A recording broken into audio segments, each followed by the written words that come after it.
Bible என்ன சொல்லுது? What does the Bible say? நீங்கள் உங்களை நீங்களே பரீட்சித்து பாருங்க.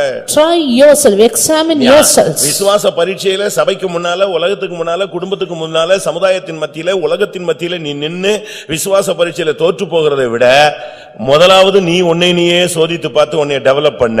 Rather than getting defeated in the trial of faith before your family, before your society and church and the world, you examine yourself. 2 கொரிந்தியர் 13ஆம் அதிகாரத்தை நாம் பார்க்கும் பொழுது, 2 Corinthians chapter 13, அங்கே 2 கொரிந்தியர்ல நாம் பார்க்கும் பொழுது, where we see 13ஆம் அதிகாரத்துல chapter 13 5-6 வசனங்கள் வாசிக்கலாம். 5 and 6.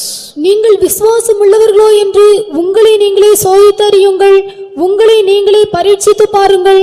இயேசு கிறிஸ்து உங்களுக்குள் இருக்கிறார் என்று உங்களை நீங்களே அறியீர்களா? நீங்கள் பரீட்சைக்கு நில்லாதவர்களாய் இருந்தால் அறியீர்கள், நாங்களோ பரீட்சைக்கு நில்லாதவர்கள் அல்லவென்பதை அறிவீர்கள் என்று நம்புகிறேன். Examine yourselves whether ye be in faith, prove your own selves, know ye not your own selves, how that Jesus Christ is in you, except ye be reprobates. But I trust that ye shall know that we are not reprobates. நீங்கள் விசுவாசம் உள்ளவர்களோ இல்லையே என்று நீங்களே உங்களை சோதித்து பாருங்க. Examine yourselves whether ye be in the faith. விசுவாச பரீட்சை வந்துட்ட பிறகு நீ மாட்டிக்கிட்டு முழிச்சுக்கிட்டு முன்னுக்கும் பின்னுக்கும் தடுமாறிக்கிட்டு சபையை விட்டு ஓடுறதை விட இப்பமே உங்களுக்குள்ள விசுவாசம் இருக்கா இல்லையான்னு நீங்க செக் பண்ணுங்க. Rather than you stumble in your test of faith and leave the church, now you examine whether you be in the faith. அப்படிதான் பைபிள் சொல்லுகிறது. That's what the word of God says. நீங்கள் இயேசு கிறிஸ்து உங்களுக்குள் இருக்கிறார் என்று நீங்கள் அறியீர்களா?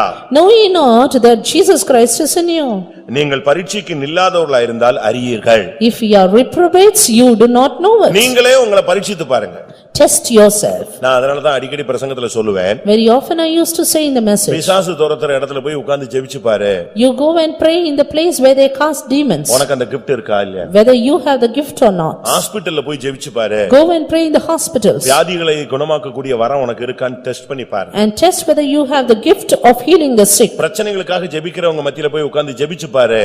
Try to pray for those who are in the problems. உனக்கு தீர்க்கதரிசனமோ தரிசனமோ இருக்கான்னா அது வெளிப்படும். And there you can understand whether you have gifts of prophecy and vision.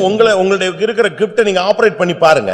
Try to operate the gift that is given to you. உங்களுடைய விசுவாசத்தை நீங்க சோதித்து பாருங்க. Examine your faith. நீங்க உங்களை நீங்களே செக் பண்ணி பாருங்க. Check yourself. முந்தியெல்லாம் நீங்க பாத்தீங்கன்னா டாக்டர்ட்ட போனா தான் அவர் சுகர் எவ்வளவு இருக்குன்னு சொல்லுவார்.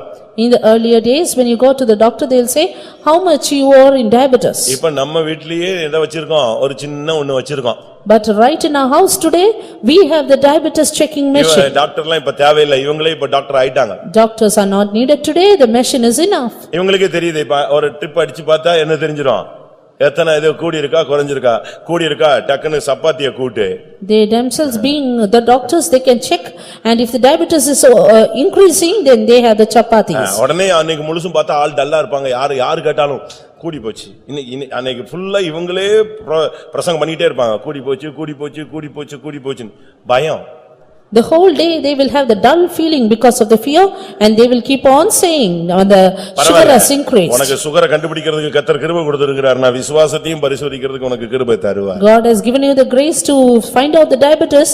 Let him give the grace to stand in the faith. உனக்கு ஒரு விசுவாச பரீட்சை நீ வச்சிட்டு ஜெபிச்சு பாரு. Have a test for your faith and pray. ஆண்டவருடைய சமூகத்துல உட்காரு.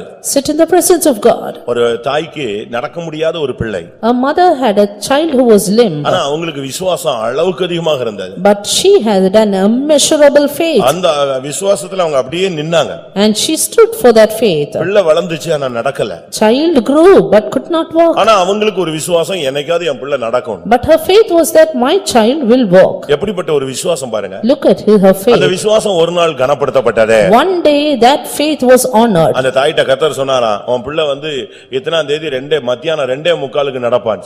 The Lord said to that mother, on this particular date your child will walk. அதே டைம் அந்த பிள்ளைக்கு ஆண்டவர் பேசினாரா. Exactly the same time the Lord spoke to the child. இத்தனாம் தேதி 2:45 மணிக்கு நீ நடப்பாய். At this date at this time you will walk. ஆனா சொல்லிட்டு சொன்னாரா, யார்ட்டையும் சொல்லாத. And he said don't say it to anyone. அந்த வார்த்தையை கேட்ட உடனே அந்த பிள்ளையினுடைய ஆத்துமாவுக்குள்ள ஒரு மகிழ்ச்சி, முகம்லாம் மாறிடுச்சு. When that word came to the child, it had a rejoicing and his face changed. 2:45 நான் நடக்க போறேன். 2:45 I am going to walk. இது முகம் மாறின உடனே தாய் உள்ள வந்தார். Its face changed and the mother came in. என்ன உன் முகம் வித்தியாசமா இருக்க, என்ன நடந்துச்சுன்னு கேட்டேன். Your faith is different, what happened? யார்ட்டையும் சொல்லக்கூடாதுன்னு சொல்லிட்டார் இல்லையா? And he said, don't say to இல்ல anyone. இல்ல ஒண்ணு இல்ல, நான் சும்மா தான் இருக்கேன் அப்படின்னு. The child said, no, nothing, nothing. அப்ப அந்த தாய் சொன்னாலாம், என்ன இத்தனாம் தேதி 2:45 நடப்பேன்னு கர்த்தர் சொன்னாரா? The mother said, did God say to you that you will walk in this date and time? இந்த பிள்ளைக்கு ஒரே குழப்பம், நம்ம ஏதோ புலம்பிட்டோமோ?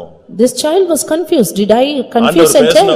பேசும்போது நம்ம சத்தமா ஏதோ புலம்பிட்டோம் போல இருக்கு, இந்த அம்மா கேட்டுடுச்சு போல இருக்கு அப்படின்னு யோசிச்சா. And it thought, when the Lord spoke to me, maybe I would have murmured out, that's why my mother is telling. அப்ப நான் புலம்பிட்டேனான்னு கேட்ட உடனே அந்த தாய் சொல்லிச்சா, நீ புலம்பல, உன்னிடத்துல பேசின அதே கர்த்தர் என்கிட்டயும் பேசினார். Then the mother said, not you, but the Lord who spoke to you spoke to me. அது அந்த கிராமம் முழுசும் பரவிருச்சு. And it spread throughout the village. கரெக்ட்டா 2:30க்கு கூட்டம் கூடிடுச்சு. 2:30 the crowd was up. அது எப்படிங்க நடக்கும்? How can it happen? அது என்ன டைம் போட்டு வந்து அவர் என்ன அப்பாயின்ட்மென்ட் டைம் கொடுத்தா சந்திக்கிறார். Will God visit man with the appointment time? கரெக்ட்டா 2:30க்கு அந்த ரூம் முழுசும் ஒரு மேகம் மாதிரி வந்து இறங்கிருச்சு. Sharp 2:30 a cloud covered the room. ஒருத்தனுக்கும் கண்ணு தெரியல. Nobody could see. எல்லாருக்கும் குருட்டாட்டம். All were blinded. கரெக்ட்டா 1/4 மணி நேரம் கழிச்சு 2:45க்கு அந்த பிள்ளை எந்திரிச்சு நடந்துட்டா. கர்த்தர் அந்த மேகத்துக்குள்ள வந்து தொட்டு எழுப்பி விட்டார். 15 minutes after that, the Lord came in the cloud, touched and healed the child. ஆண்டவர் இன்றைக்கு ஜீவிக்கிறார். That Jesus is alive even உங்களுடைய today. விசுவாசத்தை நீங்க பரீட்சித்து பாருங்க. Test your faith. சின்ன வியாதி வரும்பொழுது விசுவாசத்தை ட்ரையல் பண்ணணும். Even in little sickness, try your faith. அப்படின்னு உடனே என்னத்தை போட்டா அது சரியாகும்னு ஓடக்கூடாது. இது ஒரு 2 நிமிஷத்துல சரியாயிரும். That doesn't mean that you have to run saying, what should you do to heal your sickness? நீங்க ஒரு பிள்ளை கீழே விழுதுன்னு வச்சுக்கோங்களேன், அது விழுந்த உடனே நீங்க அதுக்கு விட வேகமா போய் விழுந்து தூக்குனீங்கன்னா அது அப்படியே படுத்துக்கிட்டு சினிமால இருந்த மாதிரி ஓன்னு ஆளும். நீங்க தூக்குன பிறகுதான் நிப்பாடும். எழும்பே அப்படின்னா போதும், சரி இவங்க கண்டுக்குள்ள விழுக்குன்னு அது பாட்டு கிளம்பி போகும். If your child is falling, then you run behind it, it will cry even more.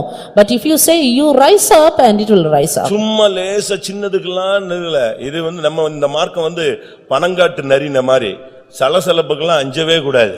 And we should be like the folks in the farmyard, because it will not be afraid of the wrestling. Bible சொல்லுகிறது, இந்த மார்க்கத்துல வந்துட்டேன்னா பயமும் திகிலும் உள்ளவன் பைபிளை வைத்துவிட்டு ஓடிவிட கடவன். And in the word of God it is said, he that is fearful and afraid, let him flee away.